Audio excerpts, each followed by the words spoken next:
Assalamualaikum and hello. My name is Muhammad bin Akmal bin Rosli. Metric number 273046 is going to show the complete details of the implementation of my e-planner Scalability Pack for Students Hi-Fi prototype. This is basically the what we call the first page of the system, which consists of the name of my project, the description, the buttons for sign up and login purposes, and also there are some pictures down here to make the system make the interface look interesting. At first, we see the registration and sign up function.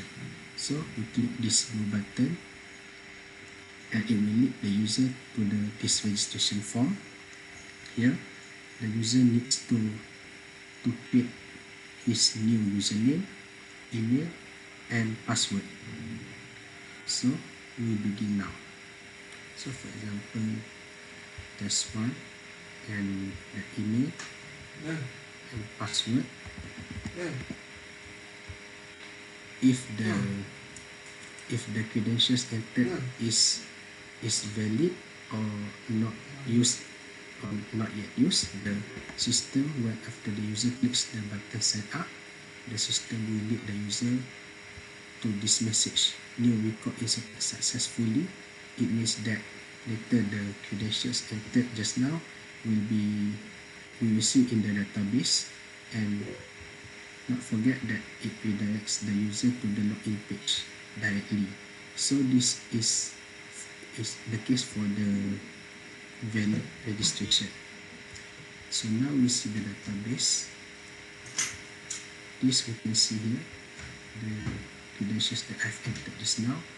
There's one s@gmail.com and also the registration password. This is for just the testing purposes. And now let's see what if the credentials entered are actually based on the existing account. So for example, we take like this. Oops. We back to the registration form. Let's see. We choose Daniel at gmail.com, and let's say we use different password. So when the user clicks the sign up button, if the credentials are already being used, the message prompt will be the credentials are already being used, and later the system will redirect the user back to the registration form until the user manages to enter the new credentials. And not forget that the database also will still intact, not be updated. That's all for the registration function. Now we see the login part. So for the login part, just enter the existing username and password. Okay, just click the login button, and after that the system will redirect user to the main page. Otherwise, if the user enters the wrong credentials, let's say use this one, Muhammad bin Akmal. This account is actually non-existing. When the user clicks the login button, then the message prompt is the username or password is invalid, and the system will lead the user back to the login form until he manages to insert the correct credentials. So let's say we choose Daniel, password, and after that we just log in as usual.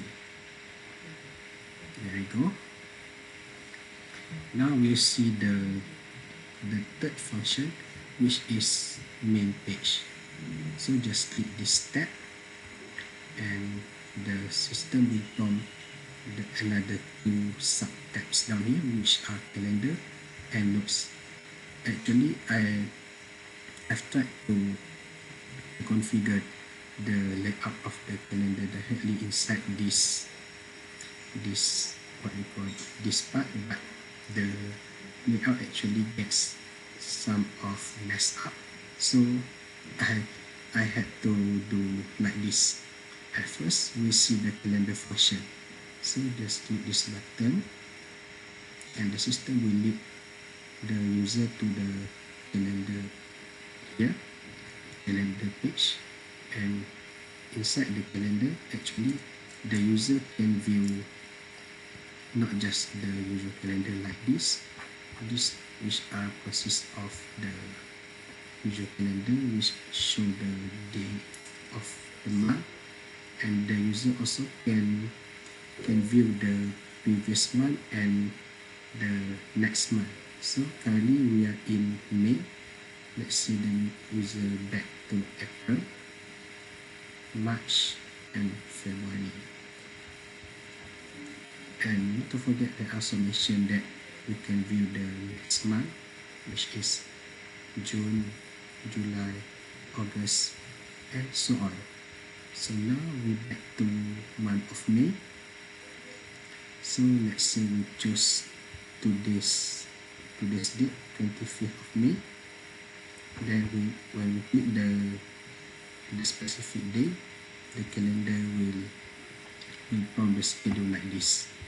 It means that the user can later create the activity based on the time shown down here per day. So for example, we create some activity up here from let's say from 10 p.m. until 10 a.m. until 12 p.m. So later when the user highlights these parts, then the system will from this pop-up new appointment based on the time that I've highlighted just now. Then the user can create his activity here. For example, studying. And other than that, there are also some options for the user, in which the user can view greater details what they want to edit.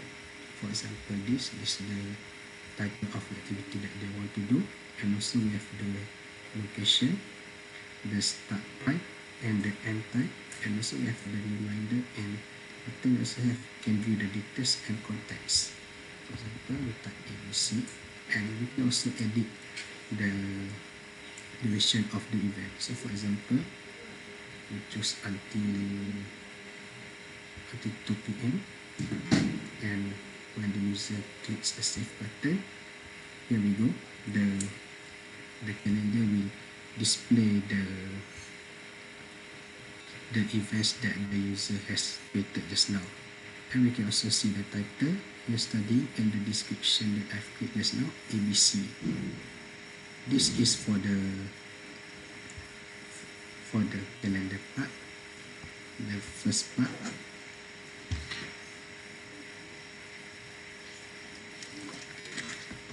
And rather than highlighting the one day, the user also can view can also choose more than one day. For example, we take 2 until 5 May. So here the calendar will display the time from 2nd May until 5th May, and the user also can edit whatever activity that he wants to do. So for example, we choose 2 and 3 May. Let's say Hari Fitri. The user can make the events whole day.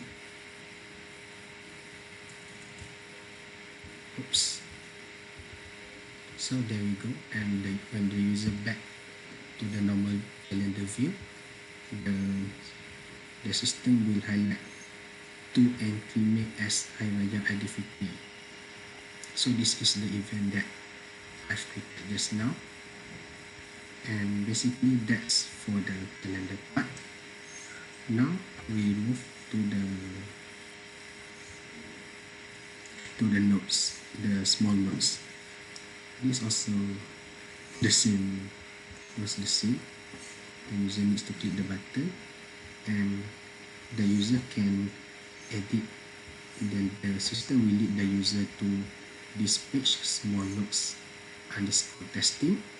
In this part, the user can actually click this button to add new small notes. So this is actually the existing one that I tested before. So let's view this one, or rather I should create the new one. So the user clicks this button, add notes, and the user can type anything that he wants. So for example,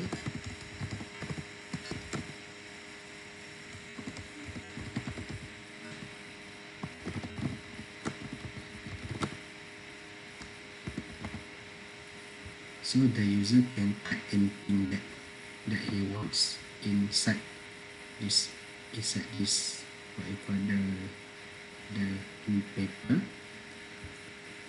and after that the user can either save or delete the notes. And actually just refresh, and here the details that I've created just now, and this is actually in the save mode. And if the user wants to edit, just click this button and you can edit anything that he wants. So like this. And if the user wants to delete, just click this red trash button, and there you go. The note will be deleted permanently.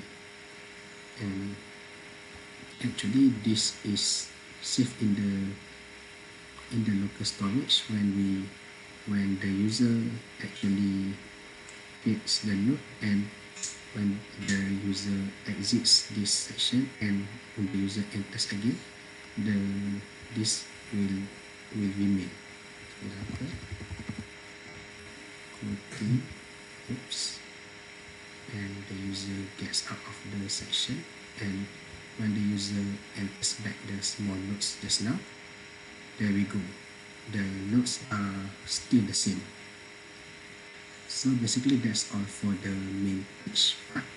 Now we see the fourth functionality, which is personal diary. So inside the personal diary, the user can create the title of whatever he wants to write. For example, reminder, and the user can type anything that he wants.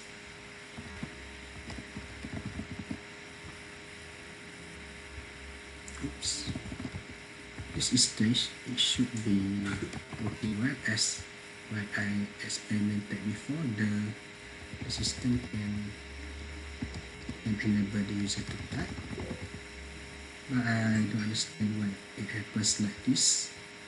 And whatever, when after the user clicks the save button down here, the system will disable the editing of the text. However, if the user wants to edit the diary, then the user just click this button and the user can edit whatever he wants. Actually before this I've tried to type inside this, but I don't understand why this is not functioning. Maybe I need to check again my functionality and so on. And so that's all for the personal diary section. And now we see the manage account part. So actually inside this manage account section, the system will view the complete details of the username, the email, and the password based on the system fetch this data from the database here. And inside this part, the user can add new profile, and the user also can edit or delete the existing account. So for example, now we see the add profile. When the user clicks this button, the pop-up will appear, create new profile. The user does it's actually such of the registration. Now we create the new account for T.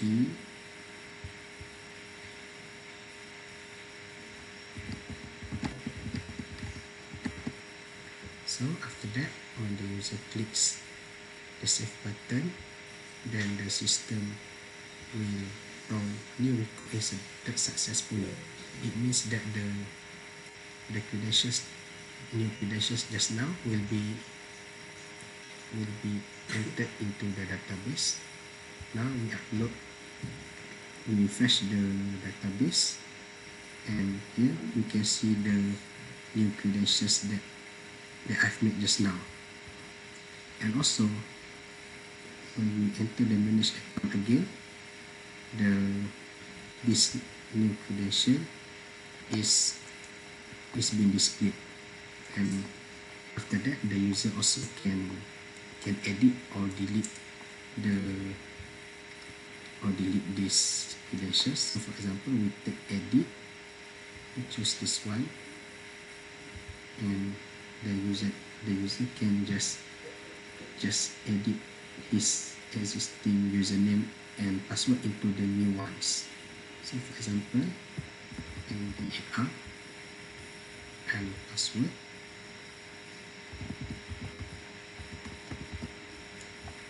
and later when the user clicks the save changes button, the system actually will make sure the other credentials are being inside the database. And before that, I forgot to tell you, if the user refuses to edit his account, just click this link, and later the system will lead the user back to the main page. So now we click the save changes button, and here we go, profile updated successfully. And later the system will lead the user back to the home page, and now we refresh the database again.